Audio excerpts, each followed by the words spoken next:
साथियों, जय हिंद, जय भारत। मैं मदन लाल आज़ाद। मेरे साथ हैं हमारे संगठन ठगी पीड़ित जमाकर्ता परिवार तपजप के राष्ट्रीय अध्यक्ष आदरणीय सुखदेव शास्त्री जी और हमारे मध्य प्रदेश के अध्यक्ष आदरणीय शरद कुमार बामनिया जी। और आज हम दिल्ली केंद्रीय कार्यालय में बैठे हुए हैं, बड़ी महत्वपूर्ण चर्चा के लिए बैठे हुए हैं। जो हमारे संगठन के तमाम पदाधिकारी, चाहे वो भूतपूर्व हो गए हों या वर्तमान, सभी जिन चीज़ों को लेकर विचलित रहते थे, जिन समस्याओं को पीड़ित रहते थे, उन तमाम समस्याओं के निराकरण पर आज हमारे मध्य विस्तार से चर्चा हुई है।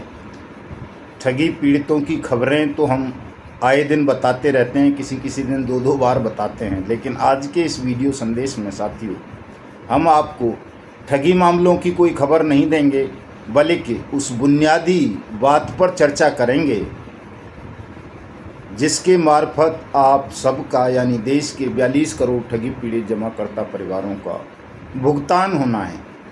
चूँकि बिना संगठन की मजबूती के कोई भी न बड़ा आंदोलन खड़ा किया जा सकता है। सार्थक और प्रभाव वाला गुंडई वाले आंदोलन तो ऐसे ही हो जाते हैं, 1-2 दिन में ही हो जाते हैं, किसी एक घटना को लेकर के हो जाते हैं, लोगों के मन में विचलन पैदा हो जाता है। लेकिन ये एक सुव्यवस्थित संगठित आंदोलन तैयार करना पड़ेगा हमें, क्योंकि जो देश के 42 करोड़ ठगी पीड़ित जमाकर्ता परिवार हैं, निवेशक हैं, वो उदासीनता के गर्त में चले गए हैं, निराशा के भाव में चले गए हैं। उनको ऐसा नहीं लगता कि अब किसी भी तरह से उनका डूबा हुआ पैसा वापस मिल सकता है। और जो एजेंट साथी हैं 2 से 3 करोड़ देश भर में, वो भयभीत इतने हो गए हैं कि वो तो आजकल अपनी परछाई को देख करके डरने लगे हैं। कोई रिश्तेदार आ जाए तो उसको डर जाते हैं, उन्हें लगता है कहीं पैसे ना मांगने लगे।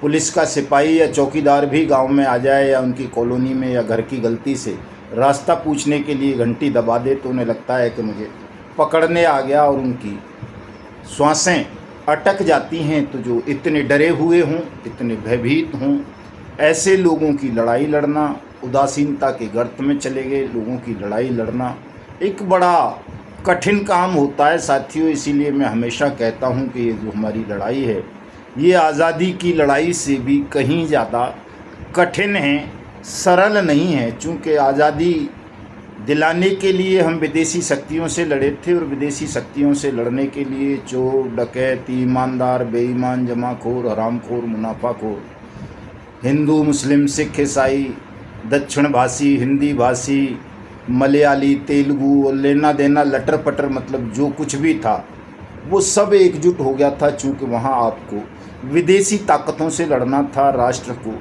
स्वतंत्रता दिलवानी थी, बाकी चीज़ें किनारे पर रख दी गई और सब एकजुट होकर विदेशी ताकतों के खिलाफ लड़े तो हिंदुस्तान को अंग्रेज़ों की दास्ता से मुक्ति मिली साथियों। और ये जो लड़ाई है आपकी, जिस लड़ाई को हम लड़ रहे हैं कि हिंदुस्तान के 42 करोड़ ठगी पीड़ित जमाकर्ता परिवारों का डूबा हुआ पैसा उनको वापस मिले और हिंदुस्तान ठगमुक्त बेईमान रहित राष्ट्र राज्य के रूप में स्थापित हो, ये लड़ाई उस आज़ादी की लड़ाई से इसीलिए कहीं ज़्यादा कठिन है, चूँकि यहाँ हमें उनसे लड़ना है जो हमारे अपने हैं।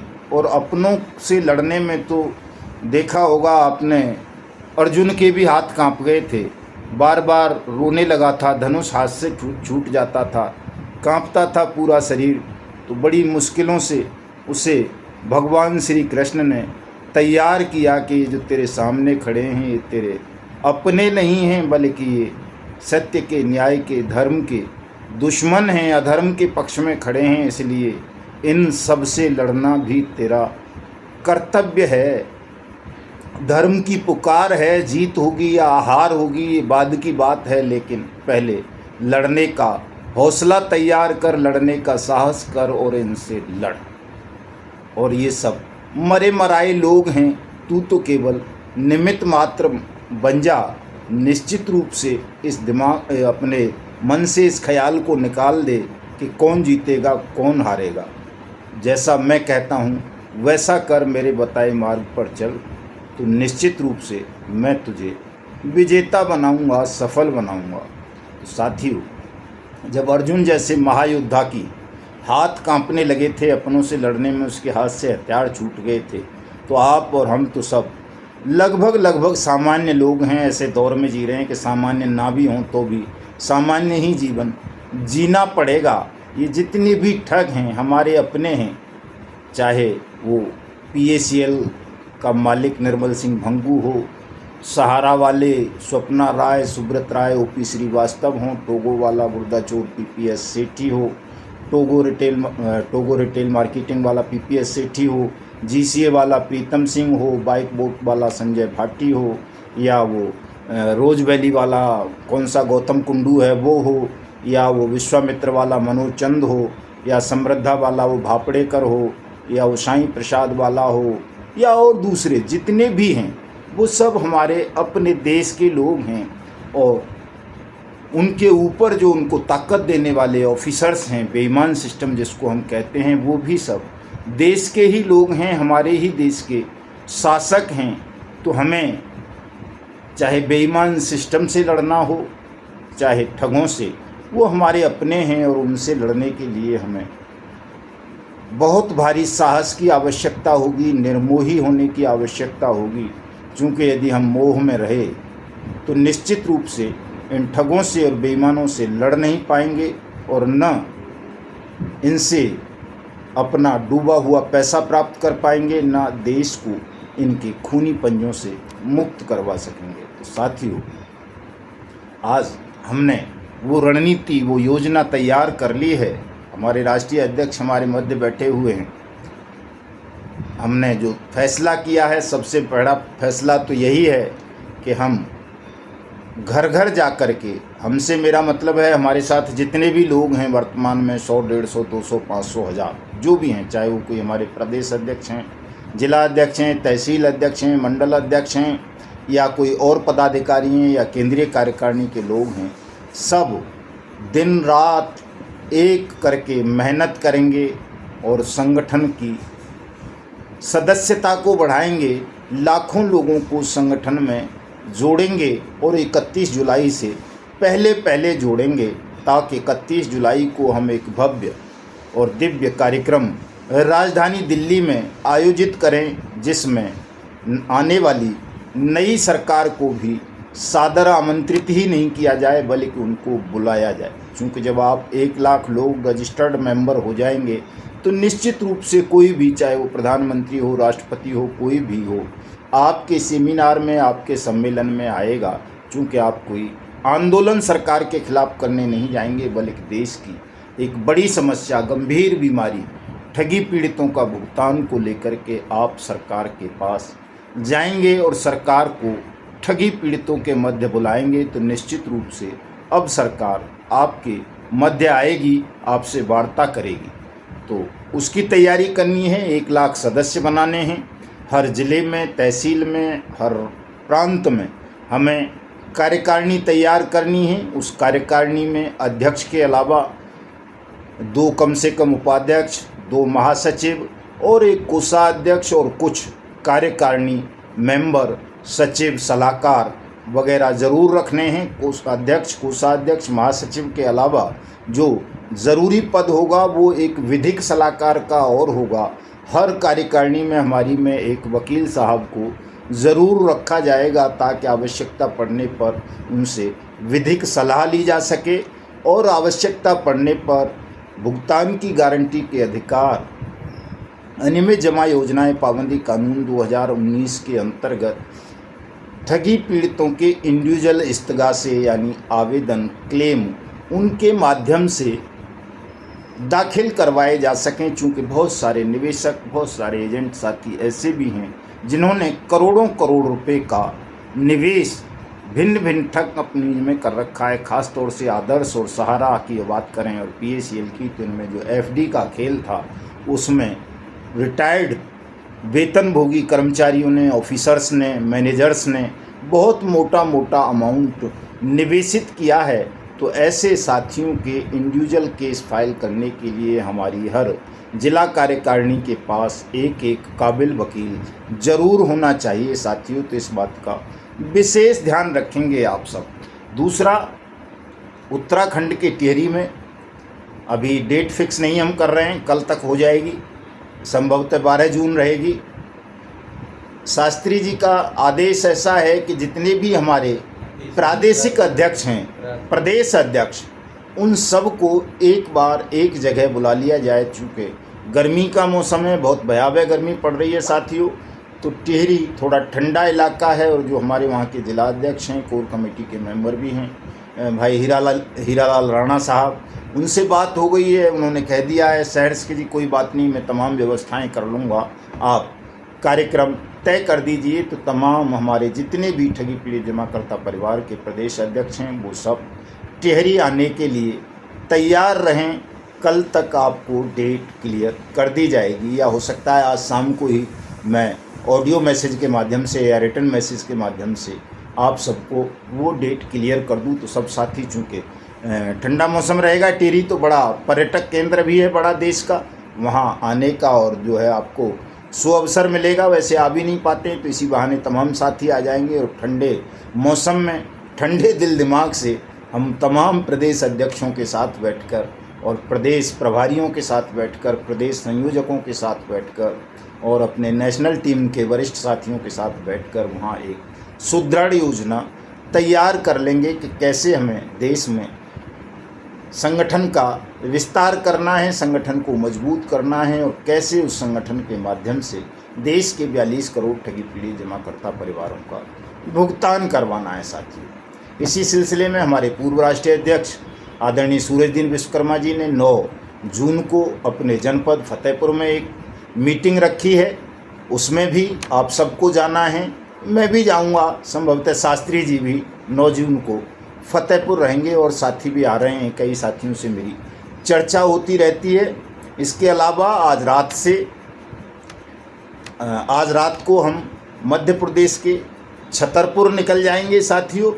छतरपुर में अभी तक विंडो ओपन नहीं हुई है, वहाँ जिलाधिकारी महोदय को पता नहीं क्या दिक्कत है, तो कल उनसे ज़रा एक बार पूछ लेते हैं। दतिया के जिला कलेक्टर का भी यही रवैया है, वहाँ भी विंडो ओपन नहीं हुई है, तो इन दोनों जिला कलेक्टर साहिबान से एक बार मिलकर के हम पूछ लेना चाहते हैं कि आप विंडो ओपन क्यों नहीं कर रहे हो, या तो वो कर देते हैं तो अच्छी बात है, नहीं तो फिर इन दोनों जिलों के जिलाधिकारियों को कोर्ट में घसीटने का काम करेंगे साथियों।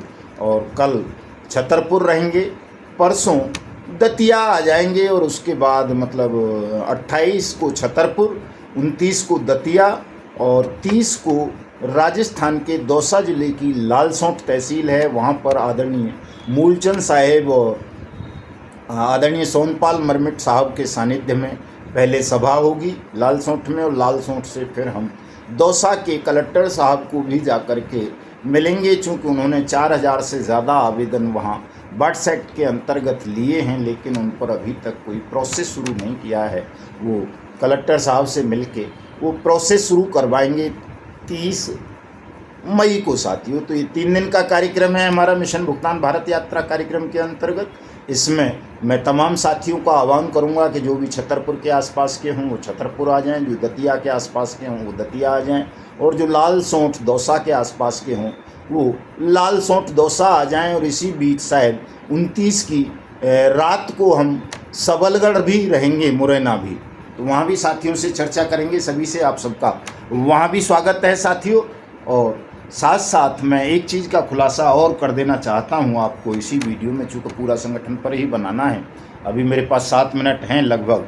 हमारे राष्ट्रीय अध्यक्ष साहब का भी प्रस्ताव है, सुखदेव शास्त्री जी का, हमारे राष्ट्रीय महामंत्री अशोक मुदगल जी का भी ये प्रस्ताव है, और जो हमारे मीडिया सेल के राष्ट्रीय प्रमुख हैं अजय भट्टी जी, उनका भी सुझाव है। बाकायदा उन्होंने तो रिटर्न में 3 जो है सर्कुलर बना करके जारी किए हैं, लेकिन मैं वैसे ही सुना देता हूं आपको साथियों कि हमारे संगठन के जो भी पदाधिकारी होंगे, चाहे वो तहसील स्तर के हों, जिला स्तर के, मंडल स्तर के, प्रदेश स्तर के, राज्य स्तर के या केंद्रीय स्तर के, सब प्रतिदिन 1-1 रुपये का धन त्याग संगठन के लिए करेंगे।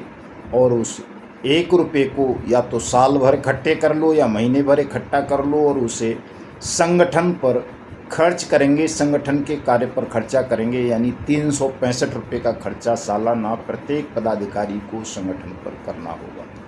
दूसरा साथियों, तहसील अध्यक्ष, जिला अध्यक्ष, मंडल अध्यक्ष, प्रदेश अध्यक्ष और केंद्रीय कार्यकारिणी के भी तमाम लोग सदस्यता अभियान चलाएंगे। जो साथी सदस्य बनाएंगे वो सदस्यता शुल्क में से 10% पैसा अपने जो उनका खर्चा होगा, आने में, जाने में, चाय पिलाने में, कागज़ पत्तर, पेन, स्याही, कलम जो भी है, वो जो अपना खर्चा करेंगे। चूँकि समय का आपके का मूल्य हम नहीं दे पाएंगे, समय आप सबका बहुत बहुमूल्य है, कीमती है, तो आपको मेहनताना तो नहीं दिया जा सकता कि आपका पारिश्रमिक दे सकें। लेकिन जो सदस्यता शुल्क होगा उसमें से 10% पैसा आप अपने खर्चों के लिए अपने पास रखेंगे। उसका जो बचेगा पैसा उसमें से 25% केंद्रीय कार्यालय को देंगे और बाकी पैसा जो आप लोकल में अपना कार्यालय स्थापित करेंगे, जिला स्तर पर या मंडल स्तर पर या राज्य स्तर पर या तहसील स्तर पर, वो पैसा सारा सदस्यता शुल्क का आप अपने कार्यालय को मेंटेन करने पर खर्च करेंगे। बाकायदा कैशियर बनाएंगे और वो तमाम खर्चों का, तमाम आय का, तमाम मेंबरशिप का रजिस्टर तैयार करेंगे और उसकी एक एक प्रति मुझे भी केंद्रीय कार्यालय के लिए भेजेंगे थ्रू अपने राज्य कार्यालय के, ताकि कहीं कोई गड़बड़ी की आशंका ना रहे, कहीं कोई घपला घोटाला ना हो सके साथियों। तो ये बड़ी समस्या रहती थी कि साहब हम अपने खर्चे कैसे चलाएं। जिला अध्यक्ष कहते थे, तहसील अध्यक्ष कहता था कि मैं कहाँ तक अपने पैसों से आऊँगा साहब, दिल्ली आऊँ कि वहाँ लखनऊ आऊँ कि जयपुर आऊँ कि देहरादून आऊँ कि जो है भोपाल आऊँ कि वहाँ मुंबई आऊँ कि नागपुर आऊँ कि अपना बंगलोर आऊँ, मतलब जो जहाँ की राजधानी है और देश की राजधानी। तो आप सदस्यता शुल्क में से ही इन अपने तमाम खर्चों की पूर्ति करेंगे साथियों, लेकिन उसका हिसाब किताब, आय व्यय मेंटेन करेंगे। अब मौखिक कुछ भी नहीं चलेगा। तमाम साथी इस काम को करेंगे और मैंने बता ही दिया है। एक खबर और मैं आपको बता दूं कि अपना जो क्या नाम है, अपना हमारे कोर कमेटी के मेंबर हैं, वॉलंटियर हैं, डॉक्टर सरफराज उस्मानी साहब बिजनौर के नगीना से हैं, उत्तर प्रदेश, पश्चिमी उत्तर प्रदेश के नगीना से हैं। उनको हम अपनी केंद्रीय कार्यकारिणी में राष्ट्रीय महासचिव नियुक्त कर रहे हैं। बड़े काबिल साथी हैं और स्वरोजगार हैं, आत्मनिर्भर हैं। सबसे बड़ी बात तो ये है कि उनकी डॉक्टरी बहुत अच्छी चल रही है, लेकिन वो अपनी महत्वपूर्ण डॉक्टरी में से भी 1-2 दिन प्रत्येक सप्ताह या प्रत्येक मंथ आपके संगठन को तैयार करने में देंगे। और विद्वान तो वो हैं ही। कई बार आप लोगों ने भी देखा होगा उनको उत्तराखंड में, जब हम मिशन भुगतान भारत यात्रा कार्यक्रम शुरू कर रहे थे, शास्त्री जी को जिस दिन ताजपोशी की थी उस दिन वो उस कार्यक्रम में थे। तो डॉक्टर उस्मानी साहब को मेरी तरफ से, संगठन की तरफ से बहुत बहुत बधाई, शुभकामनाएं, और उम्मीद करेंगे डॉक्टर उस्मानी हमारी अपेक्षाओं पर, संगठन की अपेक्षाओं पर, देश के ठगी पीड़ितों की अपेक्षाओं पर खरे उतरेंगे और बहुत जल्दी सबका भुगतान सुनिश्चित कराएंगे साथियों। और कोई बात है शास्त्री जी, आप कह दीजिए, कुछ आपको याद हो, कुछ भी जो भी आप कहना चाह रहे हो। विशेष बात वही है कि प्रत्येक व्यक्ति अपने क्षेत्र में जो है एक अधिवक्ता अपने कार्यक्रम में अवश्य रखे, अपने संगठन में अवश्य रखे और उनको बर्ड्स एक्ट की पुस्तक थमाई जाए, ताकि उसका ठीक प्रकार से अध्ययन करके और इसके आधार पर हम जो है फिर अपने निवेशकों का, अपने जमाकर्ताओं का आवेदन जो है वहाँ वकील के माध्यम से, अधिवक्ता के माध्यम से जो है जिला कार्यकारिणी में जमा करें, जिलाधीश के पास, जिला कलेक्टर के पास जमा करें और फिर उनके आधार पर जो है उनसे जो है अपना धन वापसी के लिए जो उसमें टाइम बाउंड किया गया है, उस टाइम बाउंड के अंतर्गत जो है वो अधिवक्ता जो है हमारे साथ में काम करके हमारा धन जो है वापस कराएगा। यही थोड़ी सी बातें हमने करी थी और ये बातें, सारी बातें हमारी आज सुबह से बहुत अच्छी चर्चाएं चली और उन सारी चर्चाओं में बहुत सुंदर निर्णय निकल कर के आया। और इसी प्रकार से हम चाहते हैं कि हर महीने में कम से कम हम एक बैठक इस स्तर पर करते रहें, राष्ट्रीय स्तर पर करते रहें, ताकि सभी के विचार लेकर के, सभी की अनुमति से जो है हम इस कार्यक्रम को आगे गति दें और इस संगठन को मजबूती प्रदान करें, ताकि ये संगठन जिस प्रकार से हमारा उद्देश्य चल रहा है कि हम जो है इसको राज्य के रूप में स्थापित करना चाहते हैं, तो वो सपना, वो मांगे हमारी जो है पूर्ण हो सकें, इसके लिए सभी को जो है कटिबद्ध होकर के, क्रमबद्ध होकर के जो है कार्यक्रम में उपस्थिति अपनी दर्ज करनी होगी और इस संगठन को जो है बल देना होगा। आप बिल्कुल निश्चिंत रहिए, जब संगठन के अंदर बल की मजबूती होगी तो फिर आपका धन जो है कहीं रुकने वाला नहीं है। अब आने वाले 4 तारीख को ये नई सरकार की घोषणा हो जाएगी। इसके पश्चात जो है प्रत्येक सांसद को एक ज्ञापन दिया जाएगा, यानी 543 जिस प्रकार से सांसद हैं 543 ही हमें जो है ज्ञापन बना करके तैयार करने हैं और प्रत्येक सांसद को ये ज्ञापन दिया जाएगा और उसके बाद वो जो है संसद में अवश्य ही इन 543 में से कोई ना कोई तो इस लायक निकलेगा कि जो हमारी आवाज़ को जो है संसद में उठाने का प्रयास करेगा। तो हमारा ये कहना है कि इस प्रकार से जो है इस कार्यक्रम को आगे गति देंगे और उस्मानी साहब को बहुत बहुत हार्दिक शुभकामनाएं मैं देता हूँ। परमपिता परमात्मा उनको शक्ति दे, बल दे और वो इस संगठन को आगे बढ़ाने में अपना पूर्ण तन मन धन से योगदान साथ देंगे। धन्यवाद। यहीं पर मैं अपने प्रोग्राम देता हूँ और आगे का जैसे व्यवस्था होगी आप बताया जाएगा। धन्यवाद जी। धन्यवाद शास्त्री जी, आपका बहुत बहुत। आदरणीय शरद बामनिया जी कुछ कहना चाहेंगे, अपना संदेश दें साथियों को। बस हो गया। तो ठीक है साथियों, शेष चर्चा कल छतरपुर से करेंगे, आप सबके साथ वहीं से लाइव होकर के बात करेंगे। मैं अनुरोध करूंगा हमेशा की तरह, चूँकि आज पहले नहीं किया है, कि जिन साथियों ने अभी तक हमारे YouTube चैनल को सब्सक्राइब नहीं किया है वो सब्सक्राइब ज़रूर कर लें, ताकि आपको घर बैठे अपडेट मिलती रहे। मेरे इस वीडियो संदेश को प्रत्येक पदाधिकारी तक अवश्य शेयर कर दें साथियों, ताकि सब तक संदेश पहुंच सके कि अब क्या होने जा रहा है, कैसे होगा। और लाइक और कमेंट भी कर दें, और अगर कोई धूर्त फालतू की बकवास करे आकर के तो उसको जवाब भी दे दिया करें तमाम साथी। तो मिलते हैं कल। जय हिंद, जय भारत साथियों।